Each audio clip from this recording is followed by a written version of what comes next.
Un des véhicules financiers qui date quand même de quelques années, qui est sous-utilisé, peut-être méconnu aussi des Canadiens, c'est le régime d'épargne d'études enregistré, le fameux REEE. Le régime d'épargne d'études a été mis en place d'abord par le gouvernement fédéral, suivi du gouvernement provincial au Québec, qui a décidé aussi de subventionner, a été mis en place pour permettre aux parents, aux grands-parents de mettre des sous de côté pour les études de leurs enfants. Ce que le régime épargne-études permet, d'abord, contrairement au REER, quand vous mettez des sous dans ce régime-là, vous n'avez pas de crédit d'impôt, de déduction d'impôt, de retour d'impôt. Ça, c'est clair. Par contre, ce que vous avez, qu'on n'a pas dans le REER, c'est que vous avez une subvention. Dans le cas d'un régime épargne-études, vous avez le droit au fédéral à une subvention du gouvernement fédéral qui peut varier entre 20 et 40 %. Alors, peu importe votre revenu annuel, vous êtes sûr d'avoir au moins 20 %. Vous avez le droit de mettre 2 500 par année par enfant, subventionnable. Vous avez le droit d'en mettre jusqu'à 4 000, mais jusqu'à 4 000 $, ce n'est pas subventionnable, c'est le premier 2 500 seulement qui est subventionnable. Donc, si vous mettez pour un enfant 2 500 cette année dans le régime épargne-études, le gouvernement fédéral va envoyer à l'institution financière, donc la compagnie de fonds, votre caisse populaire, un montant de 500 $ pour vous aider à subventionner votre enfant au niveau des études.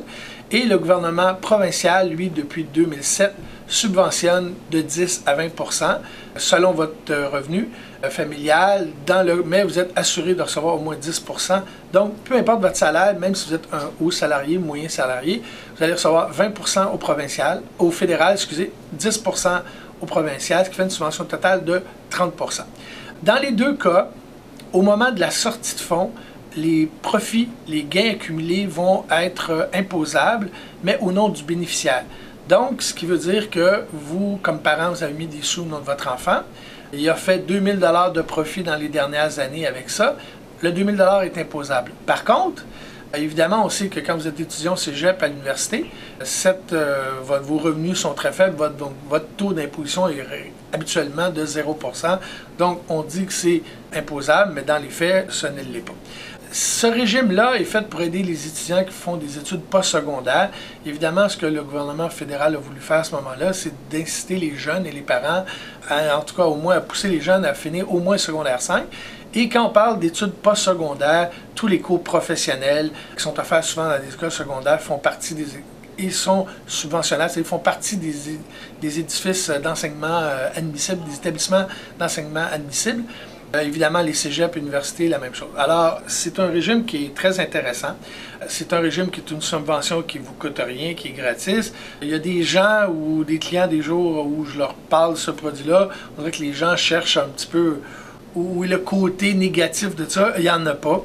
Vous pouvez même, si la personne ne fait pas d'études postsecondaires, les transférer dans un REER jusqu'à 50 000 $. Et vous pouvez même, vous, comme parent, si jamais vos enfants ne font pas d'études postsecondaires, vous pouvez vous retourner à l'école et l'utiliser. Il y a ce qu'on appelle des régimes individuels, il y a des régimes familiales. Dépendamment de la situation, mais il est plus souvent intéressant d'avoir un régime familial, ce qui veut dire que si jamais vous avez un des enfants qui ne fait pas d'études postsecondaires, l'autre peut l'utiliser. Le gouvernement fédéral ou provincial ne font aucune vérification de l'usage des sous.